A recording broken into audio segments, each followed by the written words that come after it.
भैया देखो, जिसका तुमको था इंतजार वो घड़ी आ गई। हमने नया क्राइम चैनल बनाया है, अब उसमें हम क्राइम स्टोरीज डिस्कस करेंगे। तो डिस्क्रिप्शन और कमेंट बॉक्स में लिंक दिया है। आज रात 8 बजे पहला लेक्चर आएगा।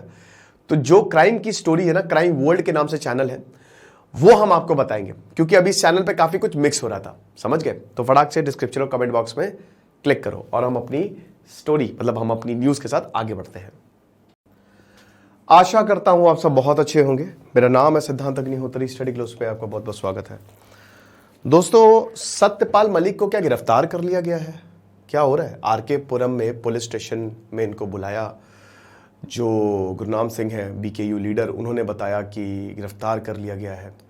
भारतीय किसान यूनियन के कुछ लीडर्स भी इनके सपोर्ट में आए और यही बोला जा रहा है कि इनको गिरफ्तार कर लिया गया। Actually Satyapal Malik is arrested. क्यों गिरफ्तार किया गया है? क्योंकि इन्होंने नरेंद्र मोदी के खिलाफ स्टेटमेंट दिया। अमित शाह ने क्या बोला और क्या वाकई में ये गिरफ्तार हुए, इस बात से हम पर्दा उठाएंगे। लेकिन उससे पहले हम बात बताना चाहते हैं कि हमारा ये जो शानदार पब्लिक स्पीकिंग का कोर्स है, मात्र 300 रुपये का जो हमने निकाला है, इसको आप जरूर अवेल करें। डॉक्टर मयूरिका दास, साइकोलॉजिस्ट, सर्टिफाइड कॉर्पोरेट ट्रेनर, ये आपको बताएंगे कि आखिरकार जबरदस्त पब्लिक स्पीकर बनना कैसे है। लाइव क्लासेस और रिकॉर्डेड सेशन आपको मिल जाएंगे। ये 2 क्लासेस हो चुकी हैं अभी, और रिकॉर्डेड सेशन इन दोनों के आपको मिल जाएंगे, कितनी बार भी देख सकते हो। बाकी इन पे भी क्लास बाकी है। तो मंगलवार और शनिवार क्लासेस होंगी, फटाक से अवेल करो। ओके, तो पहली बात है कि क्या सत्यपाल मलिक इज अरेस्टेड? बड़ा सवाल। क्या हुआ है, क्या प्रकरण हुआ है, मैं आपको सारी चीजें बता दूंगा। सत्यपाल मलिक जो कि बीजेपी के बहुत बड़े लीडर में रहे हैं, बहुत बड़े लीडर रहे हैं। 2017 में इनको गवर्नर बनाना शुरू किया था, ठीक है, जम्मू एंड कश्मीर। आपको बता दो कि नरेंद्र मोदी ने इनको पिक किया था।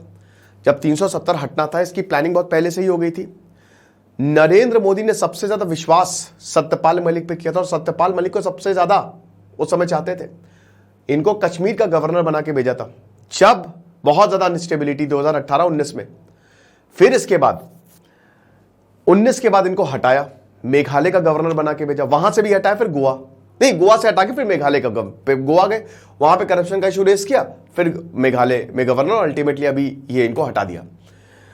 तो आखिरकार ऐसा क्या हुआ सत्यपाल मलिक? अभी इन्होंने द वायर करण थापर को एक इंटरव्यू दिया, वो मैंने लेक्चर किया था, और उसमें इन्होंने बहुत सारी बातें बताई नरेंद्र मोदी के बारे में। करप्शन के लिए इतना सीरियस नहीं है, वो इल इन्फॉर्म्ड है, पुलवामा में हमले की जानकारी मतलब हमारी चूक थी। और राहुल पंडिता का कल मैं एक इंटरव्यू सुन रहा था, जैसे सत्यपाल मलिक ने बोला था कि हमारी चूक थी, इनको एयरलिफ्ट किया जाना चाहिए था, हमने एयरक्राफ्ट की मांग की थी, बट डिफेंस मिनिस्ट्री ने दिया नहीं। तो राहुल पंडिता बोल रहे थे कि ये पहले भी इससे कॉन्वॉय गुजरे थे, ठीक है, ये चीज थी। तो सत्यपाल मलिक का जो ये खतरनाक रेवल्यूशंस था, मतलब इन्होंने एक तरीके से हिला के रख दिया। तो अब उसके बाद क्या हुआ कि सत्यपाल मलिक को 4 दिन बाद अभी सीबीआई ने बुलाया, रिलायंस इंश्योरेंस केस इसमें, ठीक है। तो सत्यपाल मलिक ने ट्वीट किया, वैसे अब ज्यादातर तो ब्लू टिक हटा दिए गए, कि 27 अप्रैल से 29 अप्रैल तक मैंने डेट दी है, अभी मैं बाहर ट्रैवल कर रहा हूं, तब मैं सीबीआई से मिलने जाऊंगा। रिलायंस इंश्योरेंस स्कैम केस क्या है? देखो सिंपल सी बात है, टेंडर निकलते हैं, जैसे सरकारी इंप्लॉइज को इंश्योरेंस देना। अब रिलायंस इंश्योरेंस मुकेश अंबानी की नहीं, अनिल अंबानी की कंपनी है। वही अनिल अंबानी जिन्होंने बोला था कि मेरे पास एक भी पैसा नहीं बचा है और मुझे अपनी मतलब ज्वेलरी तक जो पत्नी की है वो तो मतलब बेचनी पड़ सकती है, ये उनका उस समय स्टेटमेंट था। और मुकेश अंबानी ऊपर ही चढ़ते जा रहे। खैर उनकी कहानी हम कभी और दिन कवर करेंगे, लेकिन अनिल अंबानी की कंपनी है। अब सत्यपाल मलिक ने ऑन एयर इंटरव्यू में बोला कि मुझे रिश्वत ऑफर हुई थी 300 करोड़ की, क्योंकि देखिए टेंडर्स निकलते हैं और टेंडर्स में किसको टेंडर दिया जाना है, इसमें घपले होते हैं। रेलवे के टेंडर्स जब 1980 में निकला करते थे यूपी में, तो कितने बाहुबलियों का उदय हुआ।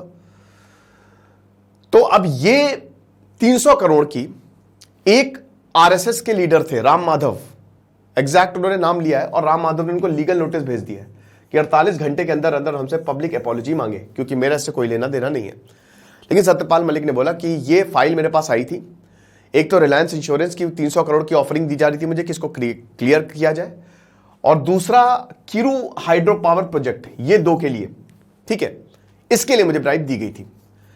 अब उसके बाद जब कश्मीर वाला इशू हुआ तो इनको हटाया गया 2018 में, 1 साल के अंदर अंदर। इनको भी वैसे पता नहीं था, आपको बता दूं कि ये बताते हैं कि 370 हटने वाला है।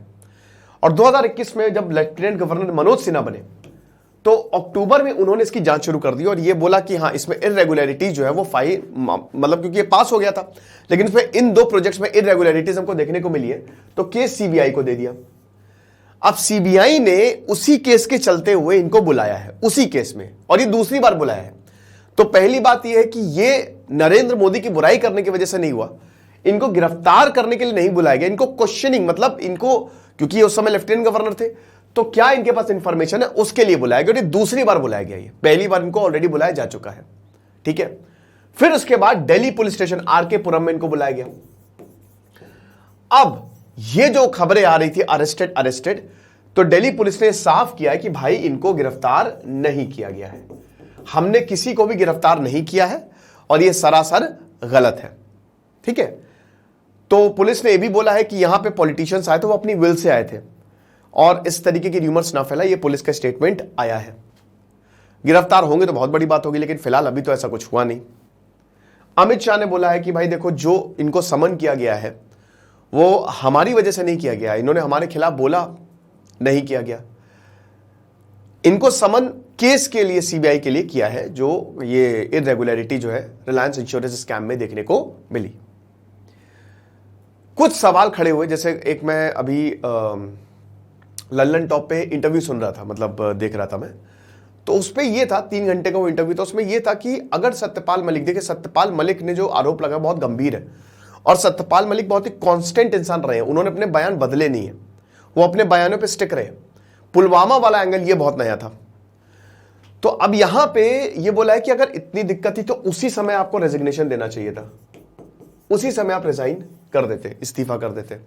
फिर उसके बाद एक इरेगुलरिटी यहां पे ये देखने को मिलती है कि उस समय 2021 में इनका राजदीप सरदेसाई ने इंटरव्यू लिया था 40 मिनट का, उसमें उन्होंने नरेंद्र मोदी को on record one of the best prime minister बोला था।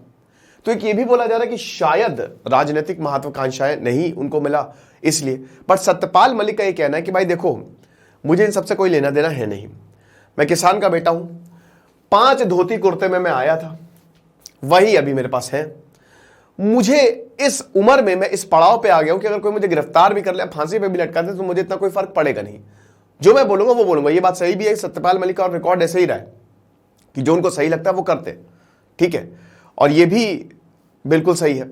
तो ये 2 बातें चल रही हैं कि उस समय नहीं बोला, और अमित शाह ने भी अभी ये बोला कि उस समय आपने नहीं बोला, अब आप सवाल उठा रहे हो। और सत्यपाल मलिक ने बोला है कि भाई जब देर है दुरुस्त है, अगर आप मुझसे पूछते, मैंने उस समय भी बात की थी, अभी भी बात कर रहा हूं। तो फिलहाल अरेस्ट की जहां तक बात है, तो अभी इनको गिरफ्तार नहीं किया गया है, कोई गिरफ्तारी सच नहीं हुई है, ठीक है। दिल्ली पुलिस ने यह क्लैरिफाई किया है।